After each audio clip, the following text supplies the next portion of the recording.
You may not realize it, but the moment you were born, you instantly start negotiating, essentially for your life.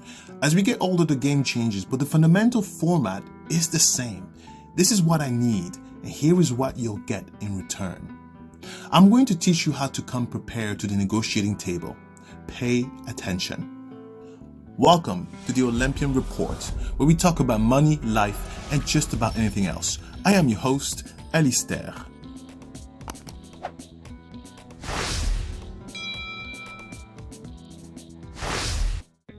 Step 1. Identify the what, who, and how. What? What is it that you need? Be clear and precise, as it will allow you to narrow down your focus in order to understand your target audience. This isn't a broad question like, I need more money, I need more sales. More on that later. Who?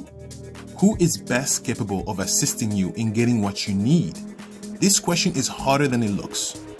Why? Well, quick example. If you're a fashion designer, who do you go? Who do you talk to for the next level of your career? Target? Macy's? Maybe QVC? And why that particular pick? Figure that out. How? Now, how do you get that seat at the negotiating table to even plead your case? Guys, that is the toughest step, even for us. Unless you already have a connection to get your foot at the door, you'll have to be creative.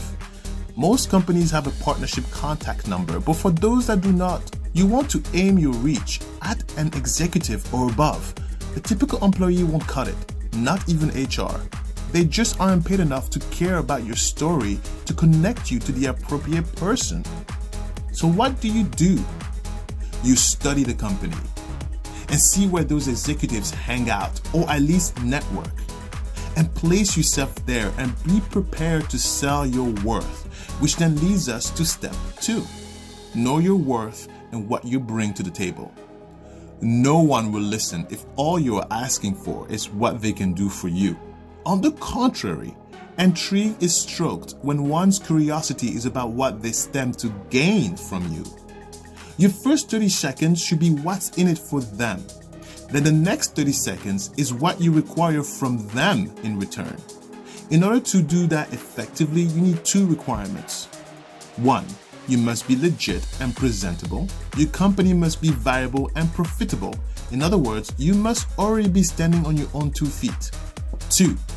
Be the expert and be precise in what you're asking. Make sure not only the overall picture is clear, but that the steps to get there are also crystal clear. Remember, life is business. Step 3.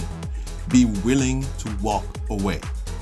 People forget that the purpose of negotiation is to try to find a middle ground, a symbiotic point between everyone involved.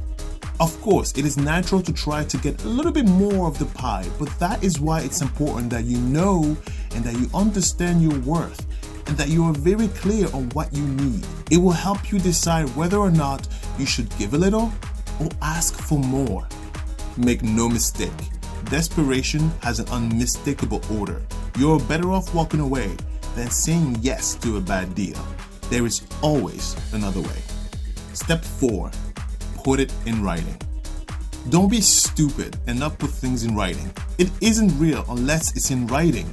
I can't tell you how many times I've seen emotions fly high because one party changed their mind at the last minute while the other spent thousands of dollars only to be left with the debt solo.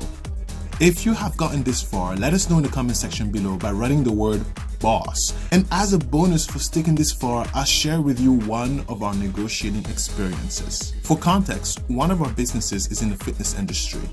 We approached a luxury apartment complex in Princeton, New Jersey that boasted 72 homes, no community-wide events, a tenant turnover of 14%, and a seriously outdated fitness center.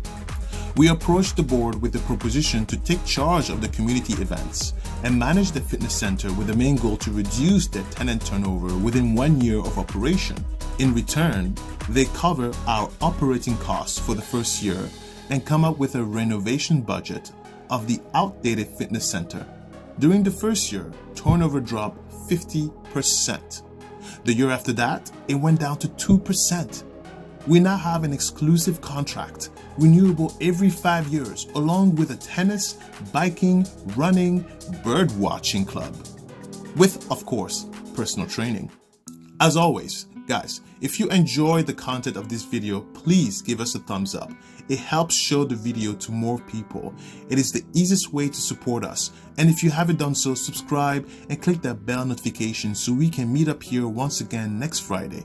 And of course, if you're kind enough to buy us a coffee so we can stay up late researching, writing, editing, and uploading these contents. Link in the description below. Super. Alors au revoir et merci.